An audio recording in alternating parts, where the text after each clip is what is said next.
Assalamualaikum warahmatullahi wabarakatuh. Apa kabar teman-teman? Semoga teman-teman semuanya sehat dan selalu berjuang untuk bahagia. Oke, hari ini saya mau cerita tentang saat-saat saya mendapatkan diagnosa atau vonis dari dokter terkait dengan kanker. Kalau kemarin kan kita sudah ngomongin ya tentang apa ya yang harus dilakukan di saat kita divonis atau didiagnosa kanker. Nah, sebenarnya kalau yang kemarin itu adalah berdasar bukan pengalaman yang saya alami, tapi saya belajar dari pengalaman yang saya alami karena banyak hal yang memang dari pengalaman saya itu masih banyak yang harus direvisi gitu. Kalau kemarin kan terlihat baik-baik saja, terus bisa melewati semua kejadian itu dengan baik gitu kan. Tapi sebenarnya di saat kita menghadapi memang tidak akan semudah itu. Nah, karena saya dulu sudah pernah mengalami kesalahan-kesalahan itu, makanya saya mencoba untuk membuat beberapa list yang memang seharusnya dilakukan gitu.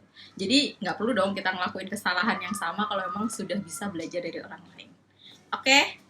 Nah, mulai dari awal saya periksa ke salah satu klinik untuk melihat apakah di diri saya ada kanker atau tidak. Itu sebenarnya sudah dari jauh sebelum saya datang ke klinik tersebut. Jadi untuk teman-teman tahu bahwa ibu saya atau mama saya itu juga seorang survivor cancer 2011, karena saya dikasih taunya tahun 2011 sampai 2014.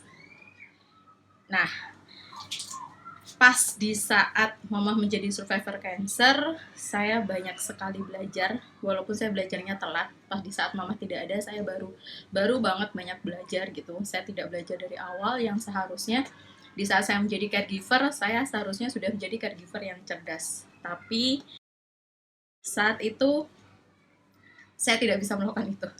Jadi mungkin informasi yang saya punya, ilmu yang saya punya itu masih sangat sedikit untuk menjadi caregiver, sehingga saya tidak bisa maksimal menjadi caregiver.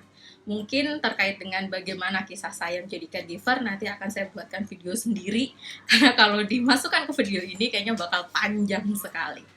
Balik lagi ke saya, jadi di tahun 2014, di saat mama meninggal karena kanker payudara juga, di momen itu juga saya menikah. Jadi mama itu meninggal berapa hari sebelum ya? Karena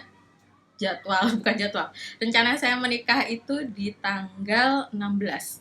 Mama meninggal di tanggal 6 dan dimakamkan di tanggal 7. Nah, di tanggal 7-nya itu, 7 pagi sebelum mama dimakamkan, saya menikah gitu.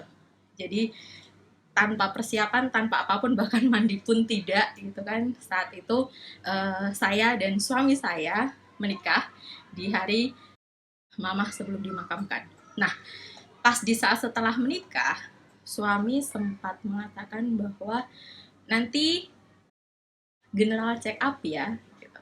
Karena memang sebenarnya bukan karena gimana-gimananya gitu, tapi untuk mengantisipasi jangan sampai ada hal yang tidak diinginkan dan itu telat kita taunya gitu. Jadi memang sama suami sudah disarankan nanti general check up, terus setelah itu kalaupun misal nauzubillah ada hal yang tidak baik itu biar bisa segera ditangani.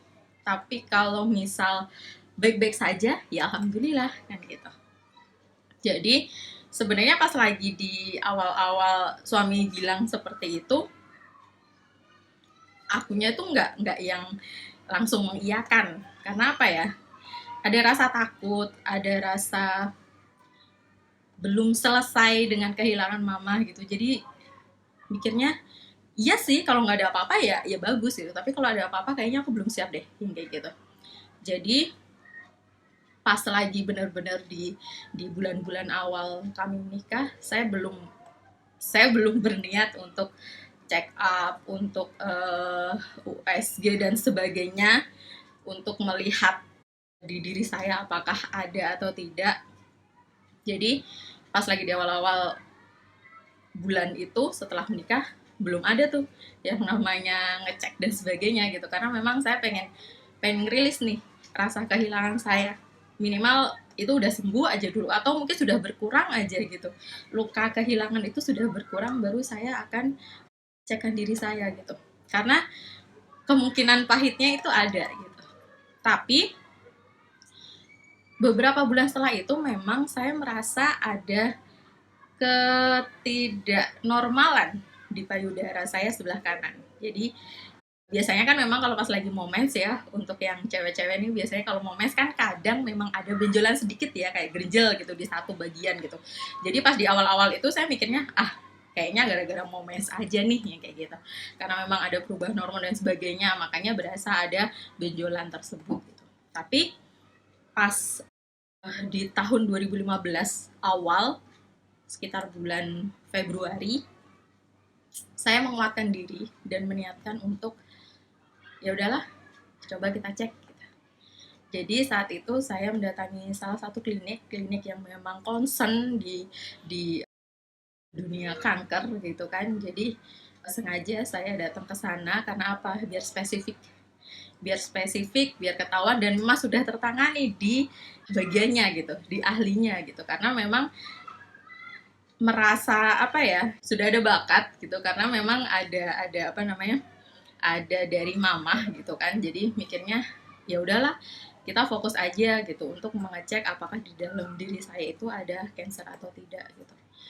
Dan ternyata pas di saat di klinik tersebut kan ditanya nih anamnesanya gitu, karena memang pas lagi dicek sama dokternya, baru awal-awal pas dicek itu dia juga bilang di bulan Februari tanggal 20-an lah kayaknya, di 2015 itu dokter bilang ini ada nih diameternya sekitar 1,5 cm gitu kan.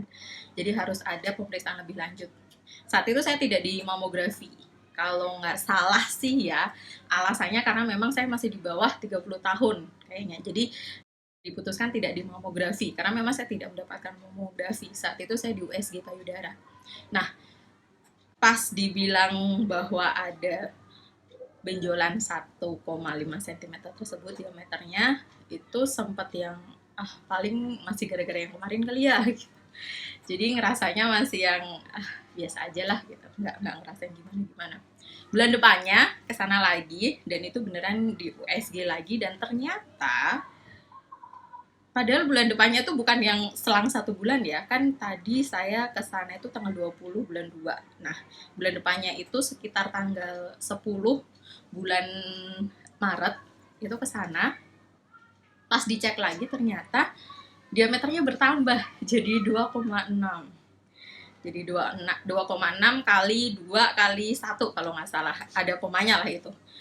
Nah, berarti kan ada peningkatan ya untuk diameternya gitu, malah lebih besar gitu.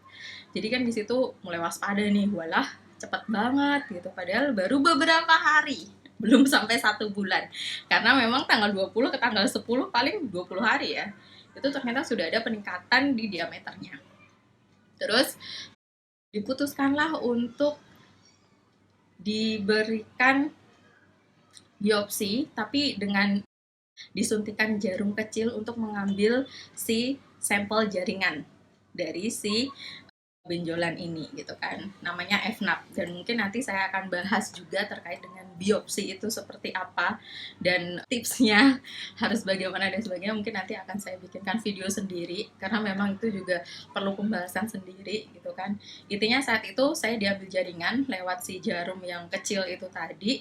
Terus pas dapat hasilnya itu ternyata suspek keganasan gitu. Jadi suspeknya dicurigai mengarah ke ganas gitu.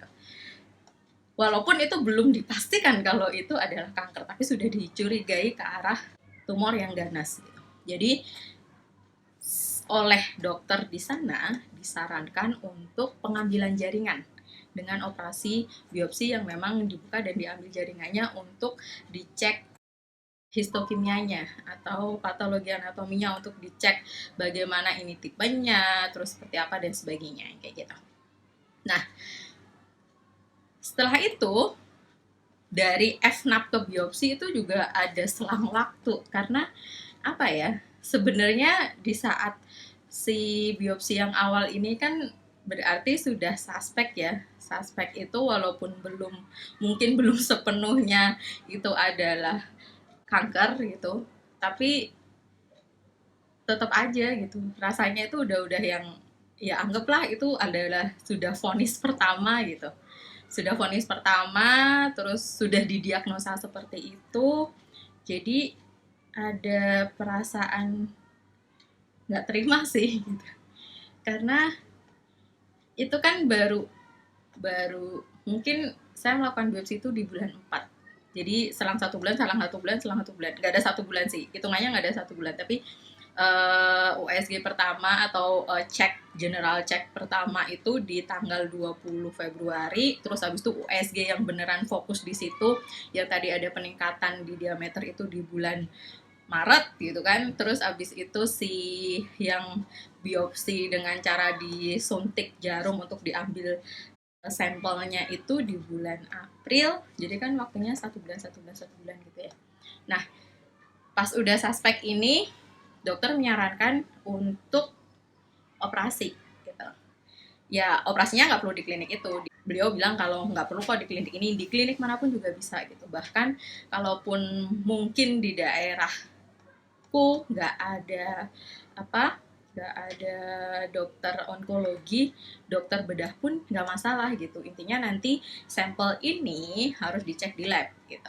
Tapi alangkah baiknya kalau memang sudah ditangani oleh dokter onkologi, biar nggak repot lagi gitu. Udah satu jalur gitu. Jadi karena memang itu kliniknya lumayan jauh dari tempat tinggalku gitu kan, jadi nyobalah itu nyari di rumah sakit sini, di rumah sakit tempat saya tinggal itu ada atau enggak gitu si dokter onkologi ini. Dan setelah cek di beberapa rumah sakit, ternyata ada salah satu rumah sakit atau beberapa rumah sakit yang memang di kotaku itu ada dokter onkologinya, spesialis onkologi, sehingga melakukan biopsi di sana.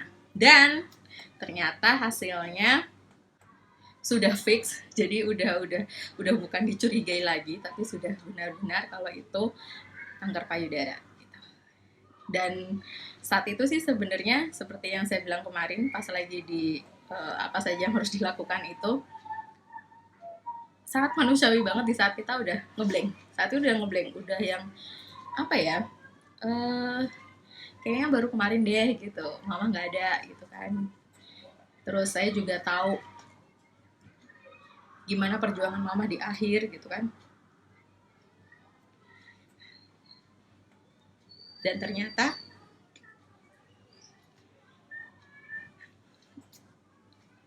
saya didiagnosa dengan penyakit yang sama. Jadi saat itu sih ya udah berasa kayak mungkin belajar dari mama dulu kan memang tidak nyaman dengan medis gitu kan, mungkin karena memang ada pengalaman sebelumnya gitu, tidak nyaman dengan medis, jadi memang mama nggak ngambil jalan medis gitu. Jadi pas lagi saya yang memang pas lagi di perjalanan sebelum saya didiagnosa itu, saya dan suami udah berpikir kalaupun nanti misal hasilnya ini adalah hasil terburuk, apa yang akan dilakukan. Dan kami sudah memutuskan kalau memang hasilnya buruk, ya udah bismillah kita pakai jalur medis. Jadi nggak usah kayak tengok kanan kiri, nggak usah nyobain macem-macem, karena mama itu sudah sangat kenyang gitu mencoba semua hal. Ya walaupun yang namanya umur itu sudah ada jalannya ya gitu, tapi maksudnya apa ya, dan perjuangan mama saya yakin itu sudah sangat sangat berat banget, dan berjuangnya saya tahu bahwa walaupun tidak ikut medis, walaupun tidak menggunakan jalur medis, perjuangannya itu udah sangat-sangat maksimal banget gitu. Tapi mungkin saya yang memang harus banyak belajar untuk mengingatkan bahwa seharusnya mama sejak dini ditangani oleh medis. Itu saja sih gitu. Jadi pas lagi saya yang terdiagnosa, ya udah, karena sudah belajar sebelumnya, jadi kita memutuskan untuk oke, nggak usah tengok kanan kiri, nggak usah nyoba ini itu, nggak usah dengerin ini itu yang bikin kita malah nggak fokus, yang malah bikin kita malah galau gitu. Jadi ya udah gitu, bener-bener Bismillah kita jalur medis gitu, karena memang sebenarnya penyakit kanker itu penyakit medis gitu, bukan penyakit mistis. Jadi ya memang harus yang namanya sel, dan dia menggerogoti tubuh kita, ya sel itu harus dibuang gitu, dan harus dihilangkan gitu dengan treatment-treatment yang ada. Dan kita yakin, saya dan suami yakin, penelitian terkait itu kan juga sudah lama ya pastinya gitu. Sudah dari zaman dulu ada penyakit kanker, bahkan untuk treatment yang pernah saya baca, kemoterapi itu juga sudah dari tahun bahala banget, dan semakin kesini akan semakin banyak perbaikan yang mengurangi efek samping dan memaksimalkan fungsinya gitu. Jadi seharusnya sih yang menurut saya itu terukur, treatmentnya terukur, dosisnya terukur, terus kita juga kondisinya juga terukur, itu ya lewat jalur medis gitu. Jadi ya kita meyakini oke, kita ikut jalur medis gitu. Jadi walaupun mungkin saat itu kondisi psikologi saya down banget, sebenarnya sih ya itu tadi, downnya karena memang baru banget mama nggak ada, terus udah gitu baru banget saya menikah gitu kan, terus habis itu langsung kena diagnosa, nggak mudah untuk saya. Maafkan, karena memang kalau ngomongin ini rada-rada, sebenarnya kalau ngomongin diri saya sendiri oke sih gitu, tapi kalau ngomongin mama dan ngomongin suami itu rada gimana gitu. Jadi pengalamanku di vonis ya tidak semulus dengan tips dan trik yang kemarin gitu, tapi kan buat teman-teman kan bisa belajar dari situ gitu, nggak harus mengulang kesalahanku, karena memang di saat kondisi psikologisku down itu beneran jadi yang apa ya, yang ya udah gitu, cuman ngikut apa yang dibilang dokter aja.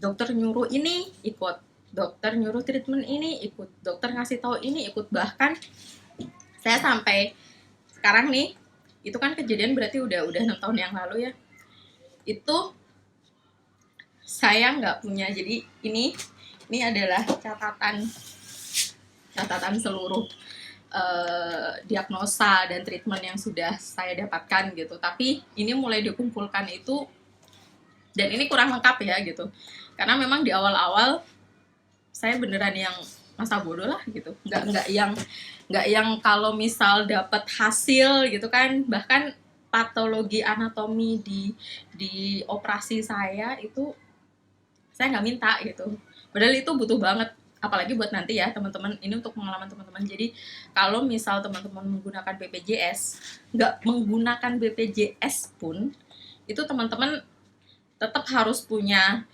berkas lengkap terkait dengan histori penyakit kita gitu. Nah, kalau misal teman-teman pakai BPJS itu benar-benar dibutuhin. Kenapa? Karena memang untuk mendapatkan treatment selanjutnya gitu.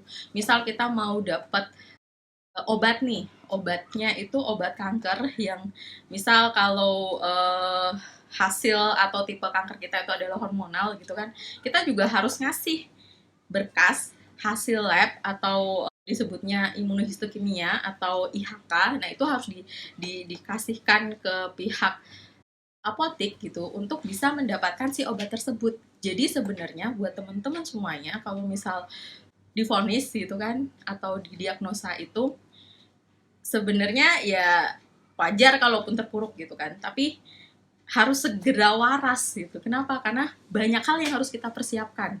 Treatment ke belakang tuh masih panjang. Jadi selain butuh persiapan fisik, mental, tapi juga harus apa ya? Harus kita pun juga harus aware, harus peduli, harus tahu kira-kira apa aja yang aku butuhin gitu. Kayak misal tadi file-file yang memang didapatkan informasi hasil lab atau hasil patologi anatomi atau kita sebutnya PA atau hasil IHK itu kita harus punya semuanya. Kenapa? Karena itu adalah modal kita untuk bisa treatment untuk selanjutnya. Jadi intinya adalah semua berkas atau file atau hasil lab atau apapun info terkait dengan kondisi kita itu kita harus punya. Kalaupun misal dari pihak rumah sakitnya, misal kita habis melakukan pemeriksaan nih, terus habis itu kita nggak dapat berkasnya, kita bisa kok pinjam ke pihak susternya untuk bisa kita copy dan kita simpan. Biar apa? Karena si berkas-berkas itu sebenarnya sangat kita butuhkan banget, khususnya buat kita yang berobat menggunakan BPJS itu termasuk ke syarat-syarat di saat kita sebelum melaksanakan treatment yang lain. Jadi untuk melakukan treatment B kita harus punya berkas A, untuk melakukan treatment C kita harus punya berkas A, B, dan seterusnya gitu. Jadi kebayang kalau kita misal kehilangan berkas di awal itu akan susah banget nanti di belakangnya gitu. Jadi kita harus aware, kita harus ingat bahwa ya mau nggak mau kita memang harus waras dari awal gitu untuk bisa menyiapkan itu semua. Dan yang paling penting lagi di akhir itu adalah teman-teman silahkan punya buku. Buku itu kita pakai sebagai jurnal. Jurnal apa? Jurnal catatan kita berobat. Misal terkait dengan pertanyaan-pertanyaan kita. Kan terkadang kalau kita mau ketemu dokter nih, di rumah itu kan kita punya ya pertanyaan banyak gitu. Tapi terkadang di depan dokter kita lupa mau nanya apa aja gitu. Entah karena kita shock juga atau mungkin karena memang di depan dokter semuanya tuh berasa kayak jatuh semua gitu pertanyaan. Jadi teman-teman silahkan di list di buku tersebut. Terus kalau misal ada informasi-informasi yang penting mau dituliskan di situ juga nggak apa-apa. Jadi kalau punya jurnal itu akan jauh lebih enak. Kalaupun nanti misal dibutuhkan gitu, teman-teman tinggal buka aja terkait dengan historinya gitu, atau mungkin mau diringkas juga nggak masalah. Tapi intinya adalah kita harus punya kumpulan berkas, kumpulan file dan jurnal terkait dengan kondisi kita. Untuk apa? Untuk memudahkan juga. Sebenarnya sih semoga kita selalu fit ya dan kita bisa datang ke dokter sendiri, menjelaskan sendiri terkait dengan apa yang kita alami selama ini gitu. Tapi kan kita nggak tahu yang namanya cancer itu kan kondisinya kadang itu ada dropnya gitu. Nah kalau ada dropnya, kalau misal kita sudah rapi nyimpen filenya, kita juga punya jurnalnya, itu akan sangat memudahkan untuk pendamping kita atau yang mendamping kita atau yang mengantar kita itu untuk bisa menyampaikan terkait dengan histori penyakit kita kepada dokter. Bisa jadi kan kita tidak dibawa ke rumah sakit yang biasanya gitu, atau mungkin kita dirujuk ke rumah sakit lain. Nah itu kan berarti butuh ada cerita atau histori dari penyakit kita ya. Nah kalau kita punya jurnal, kalau kita punya semua file dan semua berkas hasil treatment kita, itu akan sangat memudahkan banget untuk si dokter yang baru ini tahu terkait dengan apa ya yang harus dilakukan gitu. Jadi kita memang harus ngeh sendiri, kita harus peduli sendiri terkait dengan hal-hal tersebut gitu. Oke, untuk sharing kali ini sepertinya cukup sampai situ. Dan untuk teman-teman yang mungkin baru terdiagnosa, baru tervonis, ayo kita sama-sama berjuang untuk kesehatan kita, kesembuhan kita, kepulihan kita, kewarasan kita, dan berjuang dan belajar selalu untuk kita tetap bahagia. Oke, terima kasih teman-teman semua. Sampai berjumpa lagi. Semoga yang saya sharingkan bermanfaat. Mohon maaf jika ada kesalahan. Wassalamualaikum. Bye-bye.